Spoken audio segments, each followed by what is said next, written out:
ఈ దినవాక్య ధ్యానాంశం పరీక్షింపబడుతున్నావేమో. ఈరోజు నాకున్న పరిస్థితులు బట్టి దేవుడు నా ప్రార్థన ఆలకించి నా కన్నీరు తుడిచి ఈ కష్టాల నుండి విడిపించాలని ఎంతో కోరుతున్నాను. కానీ ఎందుకో ఎంత ప్రార్థించినా ఏడ్చినా దేవుడు మాత్రము మౌనముగానే ఉంటూ ఉన్నాడు. చాలా ఒత్తిడి గుండా వెళుతూ ఉన్నాను, అయినా దేవుడు నన్ను పట్టించుకోవటం లేదు అని నిరుత్సాహంలో నిస్సహాయ స్థితిలో ఉన్నావా? అయితే బహుశా నీవు పరీక్షా సమయంలో ఉన్నావేమో. పరీక్షించబడని ఆత్మీయత పవిత్రమైనది కాదు. కొన్ని సందర్భాల్లో దేవుడు మన ఆత్మీయతను, మన నమ్మకత్వాన్ని పరీక్షిస్తాడు. ఆ విధంగా పరీక్షించే సమయంలో దేవుడు మౌనముగా ఉంటాడు. క్లాస్ రూమ్లో ఉన్నప్పుడు మనం ఏది అడిగినా మాస్టారు చక్కగా వాటి గురించి వివరించి చెప్తారు. కానీ పరీక్షా హాల్లో మన ప్రక్కనే అదే మాస్టర్ ఉన్నప్పుడు సార్ ఈ ప్రశ్నకు జవాబు ఏమిటని అడిగితే ఏమాత్రం మాట్లాడకుండా మౌనముగా నడుచుకుంటూ వెళ్ళిపోతాడు. సార్, ఇది నా జీవితానికి సంబంధించినది, ఈ సమయంలో మీరు మౌనంగానే ఉంటే నా పరీక్షలో నేను అపజయం పొందుకుంటానని మనం ఎంత ప్రాధేయపడినా ఆయన మనల్ని చూసి మౌనముగా వెళ్ళిపోతారేమో తప్ప ఒక్క మాట కూడా మాట్లాడరు. నిన్నటి వరకు మాట్లాడిన క్లాస్ రూమ్లో ఎంతో చక్కగా జవాబులు చెప్పిన మాస్టారు ఇప్పుడు ఎందుకు మౌనాన్ని పాటిస్తున్నాడు?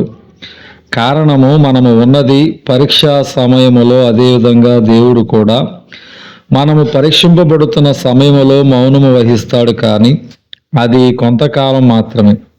స్టూడెంట్ ప్రస్తుతం ఉన్న క్లాస్ నుంచి మరొక ఉన్నతమైన క్లాస్కి వెళ్ళాలంటే ముందుగా అతడు పరీక్షింపబడాలి. ఆ పరీక్షలో అతడు విజయం సాధిస్తేనే అతడు తర్వాత క్లాస్కి పంపించబడతాడు. అనగా పరీక్ష మనల్ని ఇప్పుడు ఉన్న స్థితిలో నుంచి మరింత ఉన్నతమైన స్థితిలోకి చేరుస్తుంది.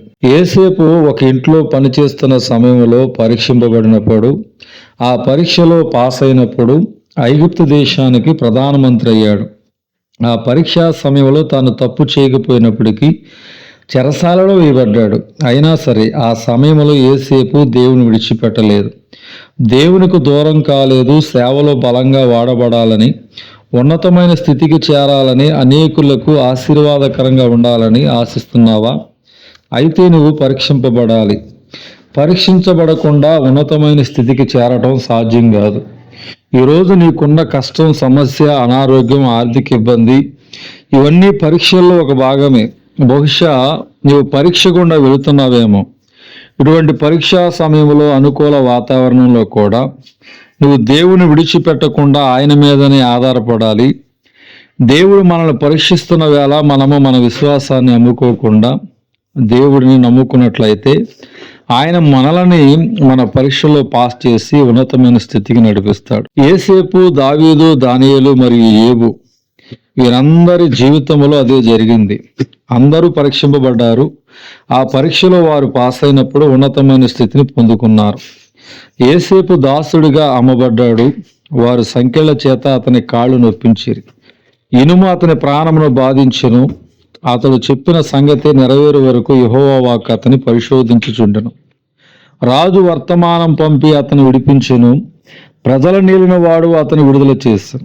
ఇష్ట ప్రకారము అతడు తన అధిపతుల నీలుటకు, తన పెద్దలకు బుద్ధి చెప్పుటకును, తన ఇంటికి యజమానునిగాను, తన యావదాస్తి మీద అధికారిగాను అతను నియమించను. కీర్తన గ్రంథము 105వ అధ్యాయము 17 నుంచి 22 వచనాలు. దేవుడి వాక్య ధ్యానం. దేవుడు దీవించును గాక. ఆమేన్.